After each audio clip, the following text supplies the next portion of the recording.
Hi everyone, this video is sponsored by BuyMode Mobile App. Thank you for the sponsor. இது வந்து ஒரு devotional video. இந்த வீடியோவில் நம்ம என்ன பார்க்க போகிறோம் அப்படின்னா, நம்ம எல்லாத்துக்குமே வந்து நம்ம ஹெல்த்துக்கான வந்து கான்ஷியஸ் வந்து இருந்துகிட்டே இருக்கும்.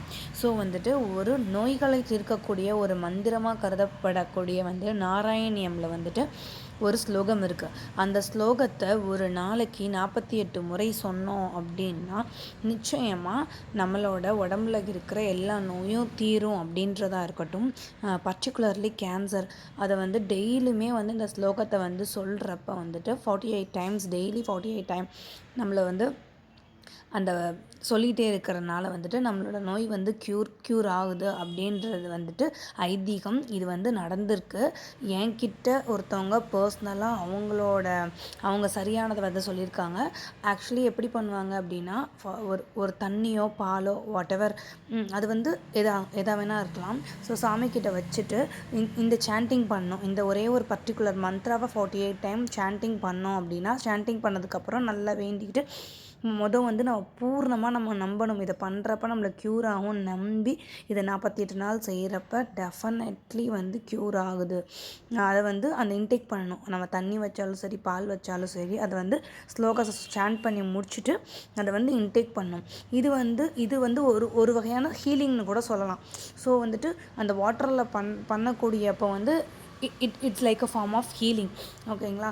ஸோ வந்து இதை பண்ணுறப்ப வந்துட்டு நல்லாவே ரிசல்ட் கிடைக்கிது. கன்க்ளூராக நான் வந்து பார்க்குறேன். ஸோ அந்த ஸ்லோகம் என்ன அப்படின்னா, அஸ்மின் பராத்மன் அனுபாத்ம கல்பே துவமித்தௌத்தா பிதபத்மயோனிஹி அனந்த பூமா மம ரோகநாஷிம் நிருந்திவாதாலயவாஷ விஷ்ணு.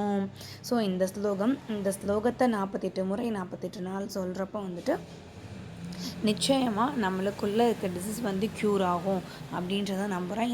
இந்த வீடியோவின் மூலமாக எல்லாத்துக்குமே வந்துட்டு தெரியணும் அப்படின்றதுக்காக தான் இந்த வீடியோ பண்ணிகிட்ருக்கேன். ஸோ நீங்களும் இந்த மந்திரத்தை சாண்ட் பண்ணுங்கள், உங்களுக்கு தெரிஞ்சவங்களுக்கு சொல்லுங்கள். நம்பிக்கையாக செஞ்சால் நிச்சயமாக க்யூர் ஆகும். ஏன்னா நம்மளே கண்குளராக வந்து பார்த்ததுக்கப்புறம் தான் வந்து நான் சொல்கிறோம். ஸோ ஒருத்தவங்க சொன்னதை கேட்டு அப்படியே ட்ரான்ஸ்ஃபர் பண்ணுறோம் அப்படி கிடையாது. ஸோ நம்மளே டேரெக்டாக பார்த்தனால, அதுவும் இல்லாமல் இப்போ நான் நாராயணியம் கற்றுக்கிறதுக்கு எப்படி 6 மந்த்ஸ் ஆச்சு. ஏன்னா வந்துட்டு அந்த நாராயணியமில் வந்துட்டு 100 தசகாஸ், ஒவ்வொரு தசகமும் 10 ஸ்லோகாஸ், மொத்தம் 1000 ஸ்லோகாஸ் இருக்குது. அந்த 1000 ஸ்லோகா கற்றுக்கிட்டு ஆரம்பிக்கிறப்போ வந்துட்டு ஒரு சில வேண்டுதல்களை வச்சுட்டு நான் கற்றுக்க ஆரம்பித்தேன். ஸோ அதில் எல்லாமே எனக்கு நிவர்த்தியாக இருக்குது. இன்னும் ஒரே ஒரு விஷயம் நடக்கணும், அதுவும் கூடிய சீக்கிரத்தில் நடந்துடும் நல்லாவே நம்பிக்கை இருக்குது. ஸோ என்னென்ன குறைகள் எல்லாமே ஆண்டவன்கிட்ட வச்சனோ, அவர் பாதத்தில் போய் சரணடைஞ்சனோ, ஸோ எல்லாமே க்யூர் ஆயிடுச்சு. ஸோ வந்துட்டு எல்லாமே வந்து நடந்துருச்சு. நீங்களும் இதை கற்றுக்கோங்க. இன்கேஸ் உங்களால் நாராயணியம் 1000 ஸ்லோகாஸ் கற்றுக்க முடியல அப்படின்னாலும் இந்த ஒரு ஸ்லோகாவை சொல்லி உங்களோட நோய்களை சரி பண்ணிக்கோங்க அப்படின்றது கேட்டுக்கிறேன். அதுவும் இல்லாமல் இந்த சமயத்தில் வந்து என்னோடய குருஜிக்கு வந்து நான் ரொம்ப தேங்க்ஸ் சொல்லிக்கிறேன். ஸோ என்னோடய குருஜி ஜோதிராஜ், அவங்களுக்கு வந்து நான் ரொம்ப கடமைப்பட்டிருக்கேன். ரொம்ப ரொம்ப தேங்க்ஸ் சொல்லிக்கிறேன். ஹரி ஓம், ஹரி ஓம், ஹரி ஓம்.